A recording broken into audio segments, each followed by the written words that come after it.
নমস্কাৰ, জীৱৰেখা চেনেললৈ স্বাগতম জনাইছোঁ। চাওঁতে ফাকুৱা নিশ্চয় কাষত। বন্ধু বান্ধৱীসকল, এইবাৰ ফাকুৱা সুন্দৰ সংযোগ মিলিছে। মহাসংযোগত এটা নাৰিকলেৰে বিশেষ উপায় কৰিলে বহুত চমৎকাৰী ফল পাব, যিটো হয়তো আপুনি ভবাই নাই। আপোনাৰ সকলো সমস্যাৰ অন্ত হ'ব। আপোনাৰ দুৰ্ভাগ্যবোৰ অগ্নিত ভস্ম কৰি দিয়ক। ভাগ্য খোল খাই যাব। বেয়া শেষ কৰি ভালক জিকাই হ'ল ফাকুৱা। জীৱনলৈ সুখ শান্তি লৈ আহে এই সৰু সৰু উপায়বোৰে। সেয়েহে এনে উপায় কৰিব লাগে, নিশ্চয় ফল পাব। তাৰ আগতে মই অনুৰোধ কৰিছোঁ, আপুনি যদি নতুনকৈ আছে মোৰ চেনেললৈ, তেনেহ'লে চেনেলটো ছাবস্ক্ৰাইব কৰি বেল আইকনটো টিপি থ'ব। ভিডিঅ'টো ভাল পালে লাইক শ্বেয়াৰ কমেণ্ট কৰিব।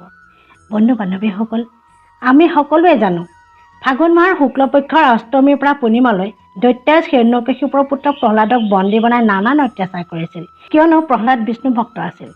সেয়েহে পুত্ৰ প্ৰহ্লাদক হত্যা কৰিবলৈ নানান চেষ্টা চলাই বিফল হৈছিল। শেষত ভনীয়েক হোলিকাৰ কোলাত প্ৰহ্লাদক বহুৱাই অগ্নি সংযোগ কৰিছিল। কিয়নো হোলিকাৰ বৰদান আছিল যে কোনো অগ্নিয়ে ভস্ম কৰিব নোৱাৰে। কিন্তু এই অগ্নিত হোলিকাৰহে ভস্ম হৈছিল। মনা যায় ভক্ত প্ৰহ্লাদৰ ভক্তিত প্ৰসন্ন হৈ ভগৱান বিষ্ণু নৰসিংহৰ ৰূপত প্ৰকট হৈছিল আৰু হিৰণ্যকশিপুৰক বধ কৰিছিল, বেয়াক শেষ কৰি দিছিল। তেতিয়াৰে পৰা কিন্তু এই কষ্টময় ৮ দিন, যি ৮ দিন প্ৰহ্লাদে ভুগিছিল, এই ৮ দিন অশুভ বুলি মনা যায়। এই ৮ দিনত কোনো শুভ কৰ্ম নকৰে। কিন্তু আৰু এটা পৌৰাণিক ধাৰ্মিক কাহিনী আছে। ভগৱান শিৱৰ তপস্যা ভংগ কৰিবলৈ কামদেৱে অশেষ চেষ্টা কৰিছিল। কিন্তু ভগৱান শিৱ ক্ৰোধিত হৈছিল আৰু কামদেৱক ভস্ম কৰিছিল। এই দিনটো আছিল ফাগুন মাহৰ শুক্লপক্ষৰ অষ্টমী তিথি।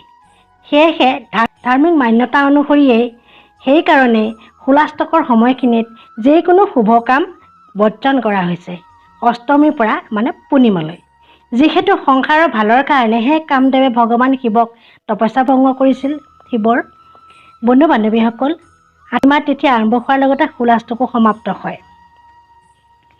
কিন্তু হোলিকা দহন প্ৰথা দিনাখনৰ পৰা চলিয়ে আছিল। আমাৰ ইয়াত এই প্ৰথা নাথাকিলেও কোনো জেগাত আছে। আৰু সেই অগ্নিত এটা নাৰিকলেৰে এই উপায় কৰিলে আপোনাৰ দুখ দুৰ্গতি অন্ত হ'ব, ঘৰৰ অশান্তি দূৰ হ'ব। আপোনালোকে যদিও এই হোলিকা দহন প্ৰথা নকৰে, হ'লেও ফাকুৱাৰ আগদিনাখন একুৰা জুই লগাই এই উপায় কৰিব পাৰে। আপুনি এটা নাৰিকল ল'ব, শুকান নাৰিকল ল'ব। শুকানটো ভাল। আমি যেনেকৈ চফগুটিৰ লগত নাৰিকল, ডাব নাৰিকল বুলি কওঁ, যিটো তামোলৰ লগত বা চফগুটিৰ লগত ভাজি খায়, সেই নাৰিকলটো মাজতে ফালি তাৰ মাজত কেইটামান তিল আৰু কেইটামান চাউল, চেনি আৰু অকণমান ঘি ভৰাই আকৌ সেই দুইফাল নাৰিকল জইন কৰি দিব।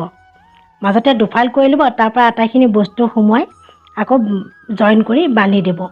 ক'লা সূতাৰে বান্ধিব আৰু তাৰ পাছত ঘৰৰ সকলো সদস্যৰ মূৰৰ ওপৰেৰে এপাক ঘূৰাই জ্বলি থকা অগ্নিত অৰ্পণ কৰিব। এনে কৰিলে আপোনাৰ সমস্যাবোৰ অন্ত হোৱাৰ লগতে আৰ্থিক দিশতো উন্নতি হ'ব। হোলিকা দহনৰ শুভ মুহূৰ্ত ৭ মাৰ্চ ২০২৩ পুৱা ৬:২৪ পৰা ৰাতি ৮:৫১ সমাপ্ত হ'ব। ভদ্ৰকাল পুৱা ৫:১৫ মিনিটলৈকে থাকিব ভদ্ৰকাল।